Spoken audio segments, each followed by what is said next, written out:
இதுவரைக்கும் எங்க சேனலை சப்ஸ்கிரைப் பண்ணாதவங்க ரெட் கலர் சப்ஸ்கிரைப் பட்டனை பிரஸ் பண்ணுங்க. கூடவே பெல் சிம்பலையும் கிளிக் பண்ணிக்கோங்க. ஹாய் வியூவர்ஸ், வெல்கம் டு அடுப்படை சமையல். இன்னைக்கு நான் உங்களுக்கு செஞ்சு காட்ட போற ரெசிபி என்ன அப்படின்னு பாத்தீங்கன்னா பாசுந்தி. சோ இதுக்கு தேவையான பொருட்கள் என்னென்ன அப்படிங்கறத நம்ம இப்ப பார்க்கலாம். இது 1.5 லிட்டர் பால் எடுத்திருக்கேன். இது அந்த ஸ்பாஞ்ச் பண்றதுக்காக நம்ம தனியா பாலை திரிக்க போறோம். அதுக்காக இதை தனியான ஒரு பாத்திரத்துல எடுத்துக்கோங்க. இன்னொன்னு ரப்டி பண்ண போறோம். சோ ரப்டிக்கு ஒரு 1/2 லிட்டர் பால் தனியா எடுத்துக்கோங்க. அதுக்கப்புறமா கேஷ்யூஸ் அண்ட் பாதாம்ஸ் நம்மளோட டேஸ்ட்க்கு ஏத்த மாதிரி நீங்க கூடவோ குறைக்கவோ ஆட் பண்ணிக்கோங்க. குங்குமப்பூ, இது கலருக்காக நான் ஆட் பண்ணிருக்கேன். உங்களுக்கு வேணும்னா நீங்க இதையும் ஆட் பண்ணிக்கலாம். அண்ட் சுகர், 1 கிலோ சுகர் வேணும் இதுக்கு. சோ நான் இப்போ 1 கப் மட்டும் தான் உங்களுக்கு காமிக்கிறேன். நான் இன்கிரீடியன்ஸ் ஆட் பண்ணும்போது உங்களுக்கு எக்ஸ்ட்ரா காமிப்பேன். அண்ட் பாலை திரிக்கிறதுக்கு நமக்கு லெமன் ஜூஸ் தேவைப்படும். சோ இது 2 லெமன் பிழிஞ்சு எடுத்து வச்சிருக்கேன். இப்போ குக்கிங் ப்ராசஸ் ஸ்டார்ட் பண்ணலாம். சோ நம்ம எடுத்து வச்சிருக்கிற 2 பாலையும் தனித்தனியா காசணும். இதுல ரப்டிக்கு செய்ய வேண்டியதை தனியாவும், இது அந்த ஸ்பாஞ்ச் செய்யறதுக்காக தனியாவும் நான் மில்க் எடுத்திருக்கேன். இது ரெண்டுமே நல்லா கொதி வரட்டும். நீங்க மீடியம் ஃபிளேம்ல வச்சு செய்யுங்க. ஏன்னா பால் தீஞ்சிடக்கூடாது. அதனால தனித்தனியா ஒரு கரண்டி போட்டு இத கலரி விட்டுக்கிட்டே இருக்கணும். இது நல்லா காயணும். காஞ்சதுக்கு அப்புறமா என்ன பண்றது அப்படிங்கறத நம்ம பார்க்கலாம். இப்போ ரப்டிக்கான பால் நல்லா கொதிச்சு திக்கா இருக்கு. இந்த டைம்ல நம்ம எடுத்து வச்சிருக்க 1 கப் சுகரை இதுல ஆட் பண்ணிக்கலாம். சுகர் ஆட் பண்ணி கொஞ்சம் கலந்து விடுங்க. சுகர் ஆட் பண்ணிட்டு அதுக்கப்புறமா நம்ம எடுத்து வச்சிருக்கிற இந்த குங்குமப்பூ கலர் கொடுக்கறதுக்காக போட்டோன்னே கலர் நல்லா சேஞ்ச் ஆயிடுச்சு பாருங்க. இது போட்டு லைட்டா கலந்து விட்டுட்டே இருங்க. சர்க்கரை என்ன அடி பிடிக்கிறது காரணத்தினால நான் கலரி விட சொல்றேன். இந்த டைம்ல இந்த மாதிரி பொடி பொடியா நறுக்கின பாதாம், அதுக்கப்புறமா முந்திரி பருப்பு, உங்க வீட்டுல பிஸ்தா இருந்தாலும் நீங்க ஆட் பண்ணிக்கலாம். இது நம்ம டேஸ்டுக்காக தான். சோ இது நல்லா கொதிச்சிருச்சு. இது கொஞ்ச நேரம் இன்னும் ஒரு 2 கொதி வர வரைக்கும் இது இருக்க வைக்கலாம் சிம்லயே. அதுக்கப்புறமா இதை எடுத்து ஆற வச்சிடலாம். இப்போ ரசமலாயில நம்ம செய்யக்கூடிய அந்த டோஃபுக்கான பால் நல்லா கொதிச்சு ரெடி ஆயிடுச்சு.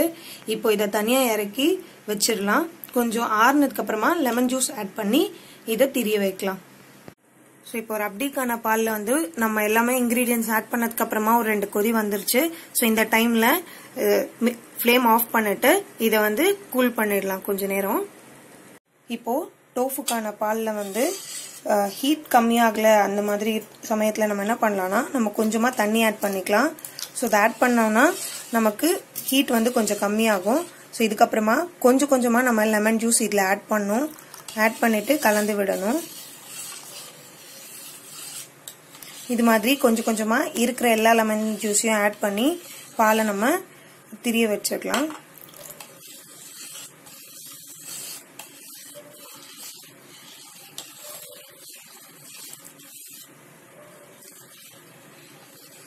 இது லைட்டா அப்படியே திரிய ஆரம்பிக்குது. இப்பதான்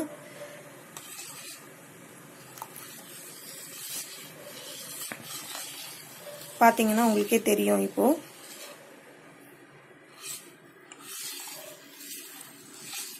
பாருங்க. ஸோ இப்போ எல்லா லெமன் ஜூஸையும் நம்ம ஆட் பண்ணிட்டோம். பாலும் நல்லா திரிஞ்சு வருது. ஸோ இது கொஞ்ச நேரம், இது ஒரு 10 மினிட்ஸ் அப்படியே வச்சோம்னா மொத்த பாலும் நமக்கு திரிஞ்சு வந்துடும். ஸோ இதை அப்படியே வைக்கலாம். ஸோ இப்போ டோஃபுக்கான பால் எப்படி நல்லா திரிஞ்சு வந்திருக்குன்னு பாருங்க. நம்ம லெமன் ஜூஸ் ஆட் பண்ணதுக்கு அப்புறமா ஸோ இப்போ என்ன பண்ணணும், இதை வடிகட்டி எடுக்கணும். இப்போ இந்த மாதிரி ஒரு வடிகட்டி வச்சுட்டு அது மேல ஒரு காட்டன் துணி இருந்தா அதை போட்டுக்கோங்க. போட்டுட்டு நம்ம எடுத்து வச்சிருக்கிற அந்த இதுல ஊத்தி வடிகட்டிக்கலாம்.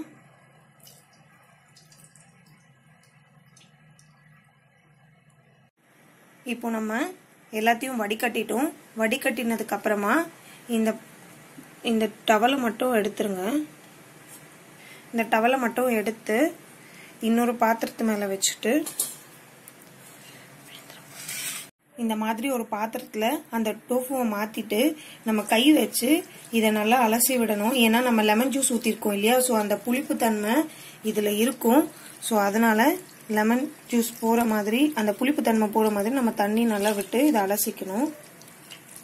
இப்போ தண்ணி ஊத்தி நம்ம நல்லா அலசிட்டோம். இந்த டைம்ல நம்ம இதை அப்படியே எடுத்து இந்த மாதிரி ஸ்குவீஸ் பண்ணணும். இத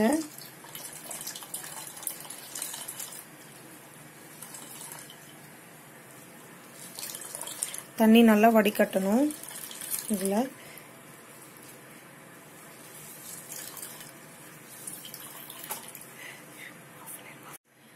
இப்போ நம்ம எல்லாம் இதுல வந்த வாட்டர்ஸ் எல்லாமே நம்ம ஸ்குவீஸ் அவுட் பண்ணி எடுத்துட்டோம். இதுக்கப்புறமா இந்த டோஃபு மேக்கரை ஓபன் பண்ணி, ஆக்சுவலா இத பன்னீர் கூட செய்யலாம். இது பாத்தீங்கன்னா இப்ப பன்னீராவும் மாறி இருக்கும்.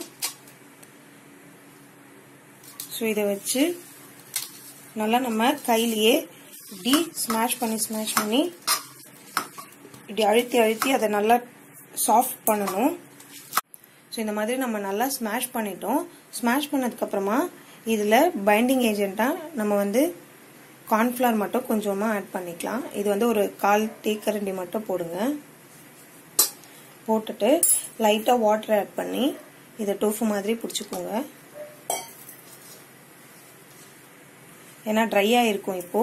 ஸோ ட்ரை ஆகாம இருக்கிறதுக்காக கொஞ்சமா வாட்டர் ஆட் பண்ணி இதை அப்படியே ரவுண்டா பிடிச்சுக்கலாம்.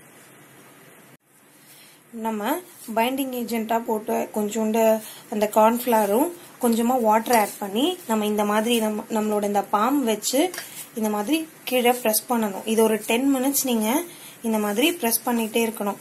பிரஸ் பண்ணீங்கன்னா அதுல வந்து எந்த திரிச்சல் இல்லாம நமக்கு பாருங்க இது மாதிரி சாஃப்டா வரும். இவ்வளவு சாஃப்டா இருக்கு பாருங்க. இந்த டைம்ல தான் நம்ம இதை அப்படியே டோஃபுவா பண்ண முடியும். சோ நீங்க எவ்வளவுக்கு எவ்வளவு இதை நல்லா ஸ்மாஷ் பண்றீங்களோ உங்க பாம் வச்சு அது வந்து அவ்வளவுக்கு அவ்வளவு நல்லா வரும். சோ அதே மாதிரி நீங்க பண்ணுங்க.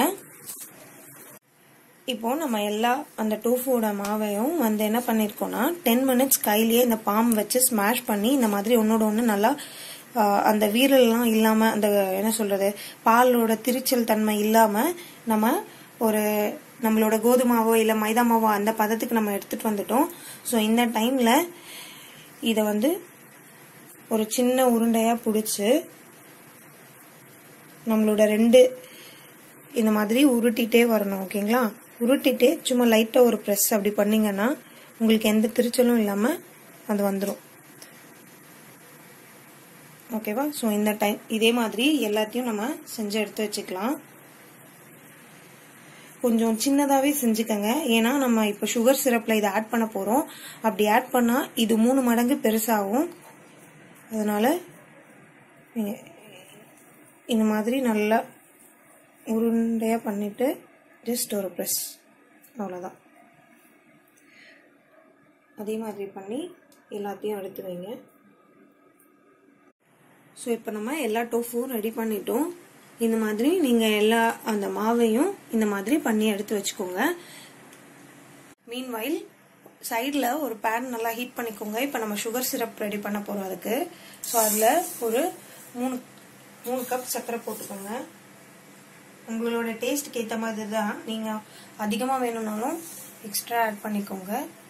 ஸோ எங்க வீட்டுக்கு இந்த 2 கப் சுகர் போதும். அதனால நான் 2 கப் ஆட் பண்ணியிருக்கேன்.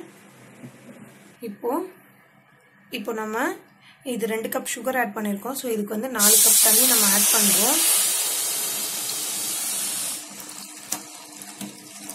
ஸோ 4 கப் தண்ணி ஆட் பண்ணி சுகர் நல்லா கரையட்டும். அது வரைக்கும் வெயிட் பண்ணலாம். இப்போ நம்ம சர்க்கரை ஆட் பண்ணி தண்ணியும் ஆட் பண்ணி அது நல்லா கொதிச்சிருச்சு. ஸோ இந்த டைம்ல நம்ம செஞ்சு வச்சிருக்க இந்த ரசமலாய் பால்ஸ் நம்ம அதுல போடலாம். சிம்ல வச்சுட்டு போடுங்க.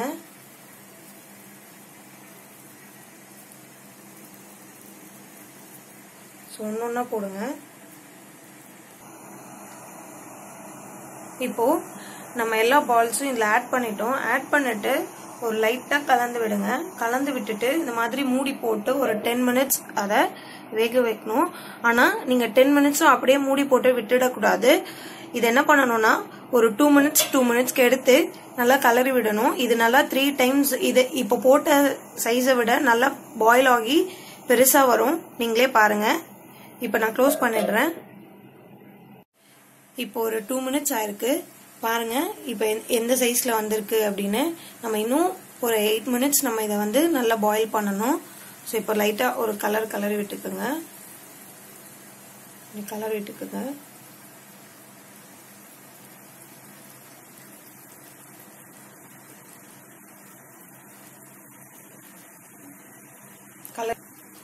கலர் விட்டுட்டு நம்ம இதை அப்படியே திருப்பி போடலாம். இன்னொரு 5 மினிட்ஸ் கழிச்சு நம்ம இதை பார்க்கலாம். ஸோ இப்போ ஒரு 5 மினிட்ஸ் ஆயிடுச்சு. ஏற்கனவே நம்ம ஒரு 2 மினிட்ஸ்ல பார்த்துருக்கோம்.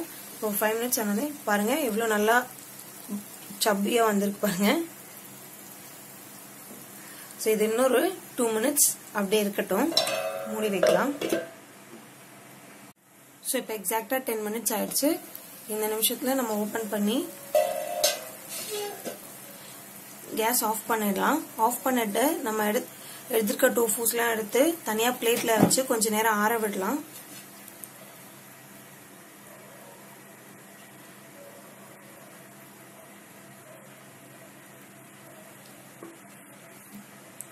இப்போ இந்த டோஃபூஸ் எல்லாம் நம்ம பிளேட்ல டிரான்ஸ்ஃபர் பண்ணிட்டோம். இது ஒரு 10 மினிட்ஸ் அப்படியே ஆறட்டும். ஆறுனதுக்கு அப்புறமா இதுல இருக்கிற எக்ஸஸ் வாட்டரை ஸ்குவீஸ் பண்ணிட்டு நம்ம செஞ்சு வச்சிருக்க ரப்டில இதை ஆட் பண்ணிடலாம்.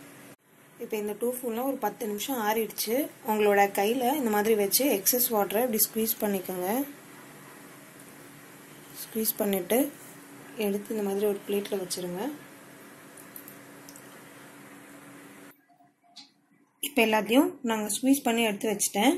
இது எல்லாத்தையும் நம்ம செஞ்சு வச்சிருக்க ரப்டியில் ஆட் பண்ணிடலாம்.